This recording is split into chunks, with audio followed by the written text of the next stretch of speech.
We sometimes forget that our everyday lives are fraught with danger. Even simple things like cutting up vegetables could potentially end in tragedy. If we think about it, everything we do is conceivably dangerous, and in fact, there is nothing scarier than real life. In this video, we'll look at some nightmarish horror stories that actually happened. From people innocently walking home but not making it, to a man whose venture down a cave ended up being his grave. Before we get into these 5 disturbing real-life horror stories, we want to say a special thank you to this video's sponsor, Hunter-Killer.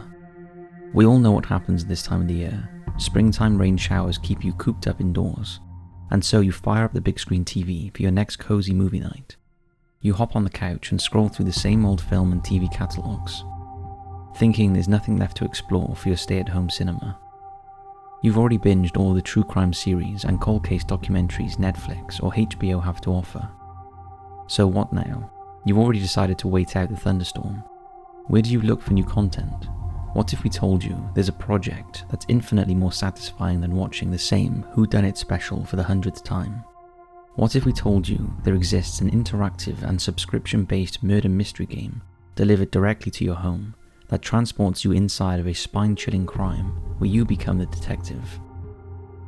Hunter-Killer, whom we want to thank for sponsoring this video, creates original monthly crime stories and allows you to be the protagonist, providing a box of jaw-dropping maps, codes and clues to collect and decipher as you play. Whether you're playing solo or with a team of family and friends, no rainy night inside is complete without a mind-bending mystery, keeping everyone honed in as you think like a real detective would. You can even play with friends from around the world.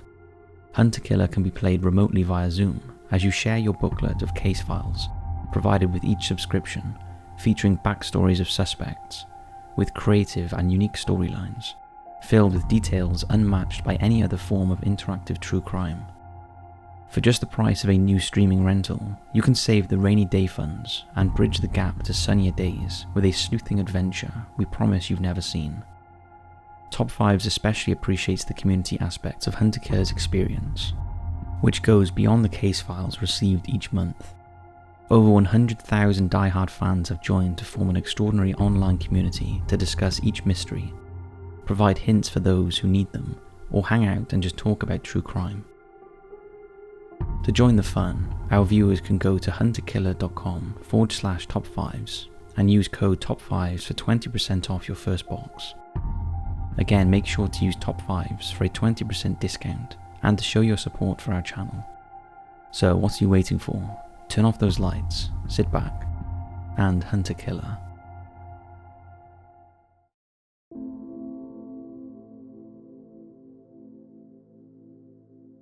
Tom and Eileen Lonergan. In January 1998, husband and wife Tom and Eileen were returning from a Peace Corps mission in Fiji, heading home to Hawaii. Both were experienced divers and decided they couldn't pass up the chance of diving at the Great Barrier Reef. So on January 25th, they boarded the Outer Edge boat that took them and a group of other tourists 40 miles out to sea, where they visited 3 dive sites, the last being a place named Fish City. The pair were experienced divers and were comfortable going off on their own in the water. However, when they resurfaced from their dive, to their horror, their dive boat had departed without them, leaving them all alone bobbing in the vast ocean. It is standard practice for dive excursions to do a head count before heading back to shore, but on this occasion, something went drastically wrong. None of the vessel's crew or passengers noticed the 2 had not come back aboard, until 2 days later, when the boat owner looked in a bag that had been left behind that day by a passenger. Immediately, alarm bells started to ring when he discovered Tom's wallet. A rescue team was immediately sent out and extensive searches were made, but sadly the couple were never seen again, their bodies assumed to be lost at sea. Like other nightmarish experiences, Tom and Eileen's story was turned into a film called Open Water that depicted the couple meeting their end, circled by sharks. But the true story is much scarier, simply because no one really knows what happened to them. Over the years, a lot of information has come out about their lives and the circumstances that led to them being abandoned. Several weeks after they were reported missing, pieces of their diving gear washed up on shore, including inflatable jackets with their names on, air tanks, and a woman's wetsuit. However, none of the items had any signs of blood or holes that would be consistent with a shark attack. What was strange was why the Lonergans had removed the jacket that would help to keep them afloat. It's theorized they may have taken them off in an attempt to swim to shore, although without the buoyancy of their jackets, they would have likely worn themselves out to the point of exhaustion. One of the most chilling things was discovered 6 months after they disappeared, when a dive slate was discovered by a fisherman. A dive slate is used by divers so they can communicate underwater. They are basically small boards where information and messages can be written. The dive slate found by the fisherman was dated January 26, 1998, with a time of 8 AM and a message that read, "Please help us or we will die." The distress note appears to indicate the Lonergans were still alive at least until the next day. Also discovered at the couple's home were diaries that both Tom and Eileen had kept, and some of the entries indicated all was not well in their lives. They wrote about hating their jobs, and eerily, Eileen felt her husband had developed a death wish. Tom's diary appeared to back this up, with an entry that read, "Like a student who has finished an exam, I feel that my life is complete and I am ready to die." These revelations led to suggestions. The couple were either carrying out a suicide pact or were the victims of a murder-suicide at the hands of Tom. Another strange theory emerged while police were investigating the case.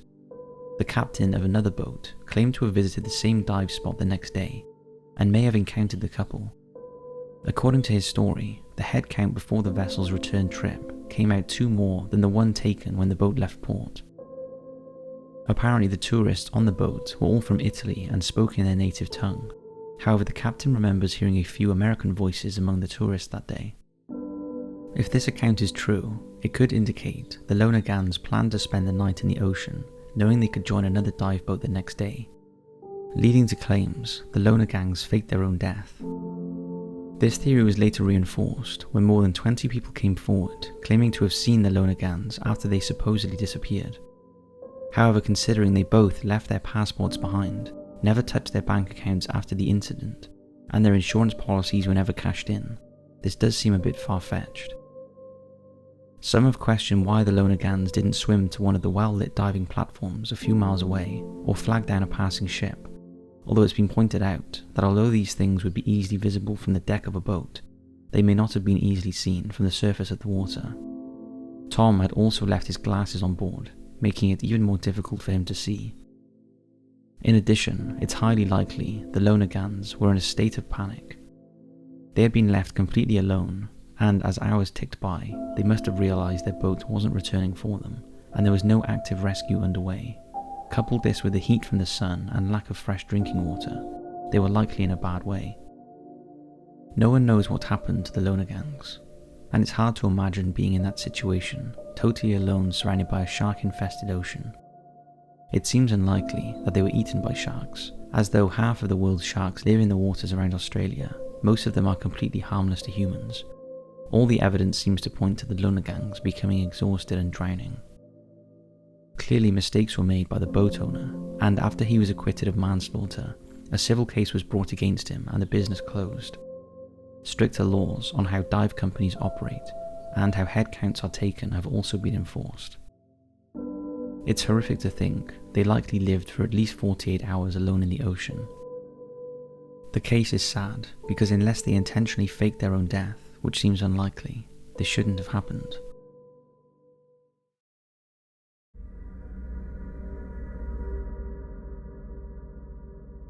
Ron and Dan Lafferty. Ron and Dan Lafferty were raised in a large dysfunctional family in Orem, Utah. Ron was the eldest of 8 children that consisted of 6 boys and 2 girls. They were all brought up in a strict Mormon family, and their father was a stern disciplinarian who sometimes took out his rage on the family. On one occasion, he beat the family dog to death with a baseball bat. As well as being a disciplinarian, he was also a conspiracy theorist who taught his children to distrust conventional medicine and the federal government.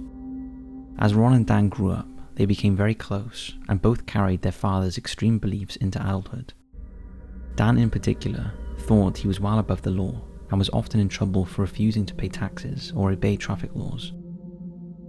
Both men married and continued to be active members of the church, However, eventually, Dan became disgruntled with the Mormon Church when it abandoned polygamy, the practice of taking more than one wife, and he joined a splinter group called the School of the Prophets. Ron soon followed his younger brother into the movement after being excommunicated from the Mormon Church in 1983. The School of the Prophets taught how to receive relations from God, and soon all 6 Lafferty brothers joined the movement, and all of them were spending a lot of time together, railing against the Mormon Church and the US government, much to the annoyance of their wives. Dan and Ron also declared to the group that they were prophets, and both men started sporting an unkempt appearance with long beards. Eventually, Ron's wife left him. She objected to his bizarre and twisted views and refused to practice polygamy. Ron was bereft and deeply depressed after she left, and spent his days and nights writing what he believed would one day be a scripture. But his anguish at the breakup of his marriage soon turned into rage, and he blamed 3 people: Chloe Lowe, a former Mormon Relief Society president who had supported his wife during the divorce; Richard Stowe, the Highland Mormon stake president who had presided over his excommunication; and Brenda Wright Lafferty, the strong-willed wife of his youngest brother Alan. Brenda was a former beauty queen and a college graduate. She was confident and not afraid to speak up. She didn't believe Ron or Dan were prophets, and she told them as much. She also objected to their fundamentalist belief in polygamy, and when Alan started to be influenced by Dan and Ron's beliefs, she fought back and stopped him attending the meetings. Ron's anger towards Brenda grew in his mind. She had driven away his wife, and now she was splitting up the brothers. He later claimed he had a revelation that God told him that Brenda needed to be removed, along with her infant daughter. Ron shared his revelation with the School of Prophets members on what he called the removal revelation list. Chloe Lowe and Richard Stowe were also on it. This is what he wrote: "Thus saith the Lord, unto my servants the prophets, it is my will and commandment that ye remove the following individuals, in order that my work might go forward. For they have truly become obstacles in my path, and I will not allow my work to be stopped. First thy brother's wife Brenda and her baby, then Chloe Lowe, and then Richard Stowe. And it is my will that they be removed in rapid succession." On the afternoon of July 24th, 1984, Ron and his brother Dan set out to fulfill the revelation. Driving a battered green station wagon, they drove to Alan and Brenda's home in American Fork, Utah. Carrying with them guns and knives, the 2 bearded men entered the house, where they beat and strangled Brenda with a vacuum cleaner cord before slashing her and baby Erica's throat with a knife. Both men were soon arrested for the crime. In court, Dan represented himself and was found guilty and sentenced to 5 years to life. After psychiatric evaluation, Ron was found to be fit to stand trial and was also tried and convicted in 1985. He was sentenced to death. After years of unsuccessful appealing on grounds of mental capability, Ron elected to be executed by firing squad. However, in 2019, Ron died in Salt Lake City State Prison, aged 78. Had he lived, he was due to be executed the following year. His brother Dan still languishes in the maximum security wing of Utah State Prison, and over the years has spoken in graphic detail about what he did to his sister-in-law and baby niece. A book called Under the Banner of Heaven, A Story of Violent Faith, was written about the brothers based on interviews Dan gave. Dan remains to this day unrepentant, still believing all organized religion is of the devil. He doesn't believe he will die in prison. He believes the walls will crumble and he will emerge as the biblical prophet Elijah, announcing the second coming of Christ.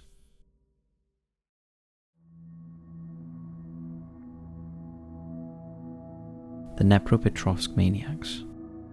This case was suggested by one of our patrons. It was committed in Ukraine by 3 friends who went on a 3-week killing spree, during which they killed over 20 innocent people.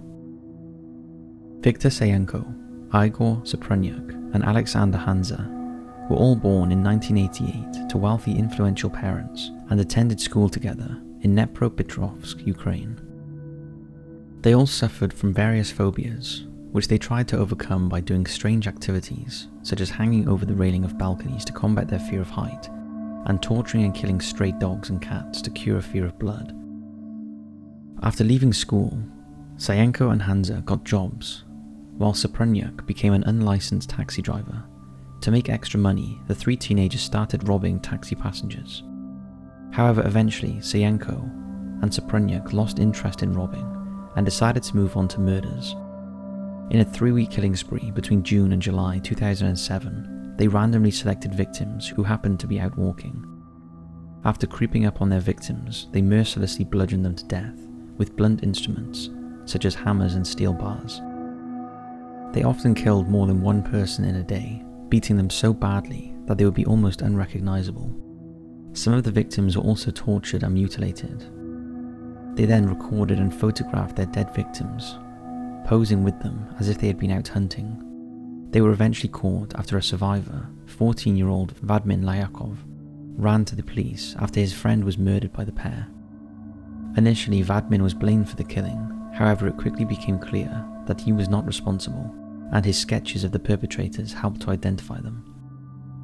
The three 19-year-olds were charged with involvement in 29 separate incidents, including 21 murders, and 8 more attacks where victims survived. Soprunyuk was charged with 27 of the cases, including 21 counts of capital murder, 8 armed robberies, and 1 count of animal cruelty. Sayenko was also charged with 25 instances, including 18 murders, 5 robberies, and 1 count of animal cruelty, and Hansa was charged with 2 counts of armed robbery, as he never participated in any of the murders. Soprunyuk and Sayenko were both sentenced to life imprisonment, while Hansa was sentenced to 9 years. No motive has ever been established, although local media reported the killers had a plan to get rich from showing the murders on the internet. In April 2019, it was reported that Alexander Hansa had been released from prison after serving 9 years and is now married and living with his wife and 2 children somewhere in Ukraine.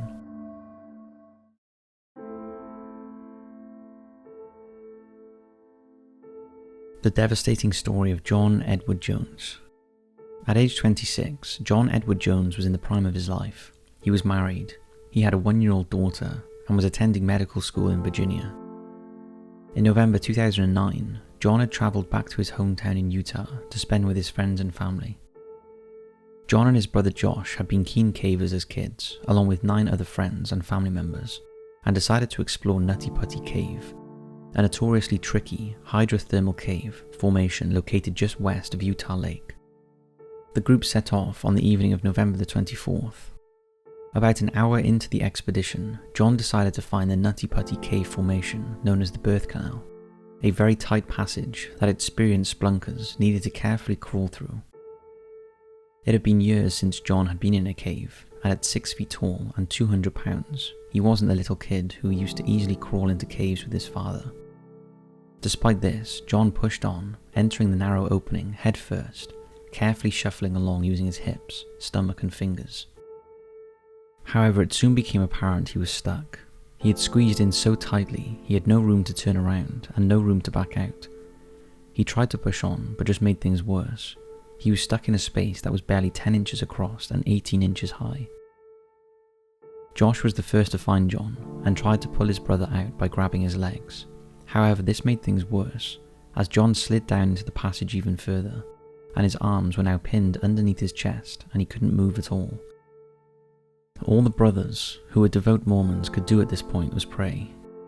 Josh called for help, but because John was trapped 400 feet into the cave and 100 feet below the surface, getting rescuers' equipment and supplies down that far took over an hour.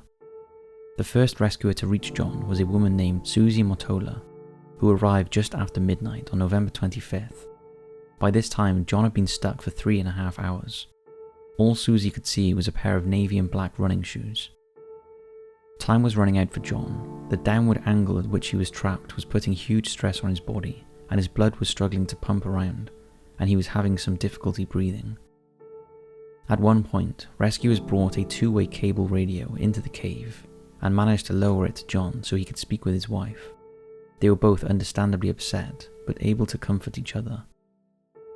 Over the next 24 hours, more than 100 rescue workers tried to free John, but after everything failed to budge him, they decided to use a system of pulleys and ropes. They tied John to a rope connected to a series of pulleys. When everything was in place, they pulled as hard as they could, working in an 8-man tandem. John was at times in great pain, but slowly but surely he started to move, until he was finally high enough to make eye contact with one of the rescuers. They even managed a short conversation. John was almost out. Then suddenly, without warning, one of the pulleys failed after coming loose from its anchor point in the cave wall. The entire team fell backwards as the rope suddenly went loose. Once the dust had settled, the rescuers realized John had slid right down the crevice again, this time seemingly even deeper than before. There was now no hope of rescue, and John's heart could take no more after hours of strain due to his downward position. Sadly, John was pronounced dead of cardiac arrest shortly before midnight on the evening of November 25, 2009. Rescuers had heroically spent 27 hours trying to save him. His family thanked them for their help, even despite the tragic news. After John's death, officials sealed off Nutty Putty Cave for good. They never recovered his body, which remains inside to this day. John's family had a plaque put on the entrance of the cave in his memory, and Nutty Putty Cave now serves as a national memorial and gravesite to John Edward Jones. In 2016, filmmaker Isaac Halasima produced and directed a full-length feature film about the life and failed rescue of John Jones, called The Last Descent. It gives an accurate and terrifying insight into the ordeal John suffered.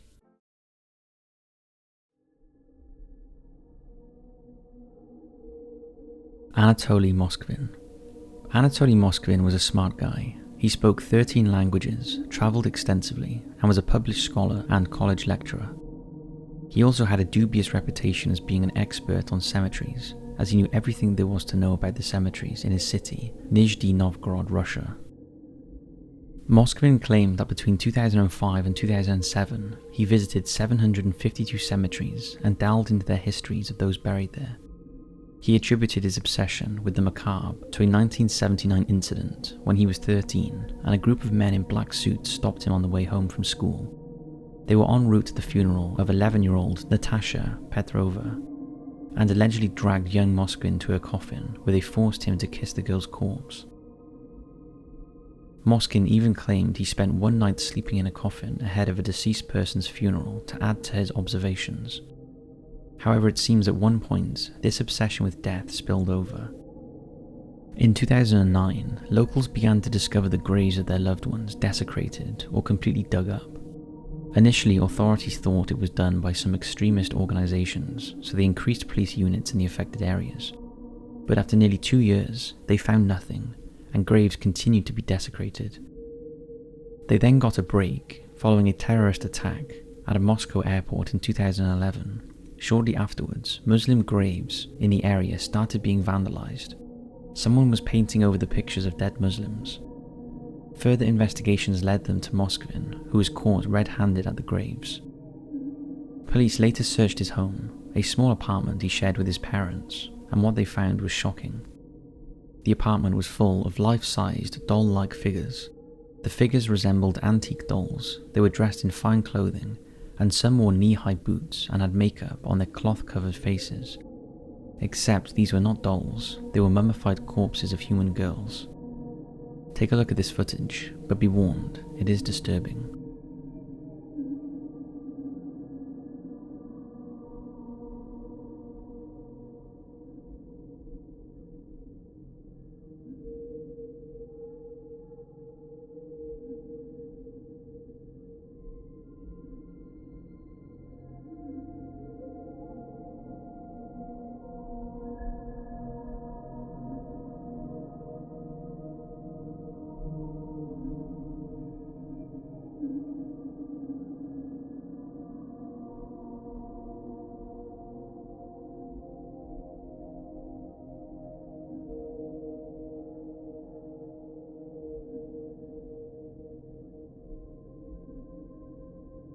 Inside the chests of many of the dolls, Moskvin had weirdly embedded music boxes, so when he lifted them up they played music.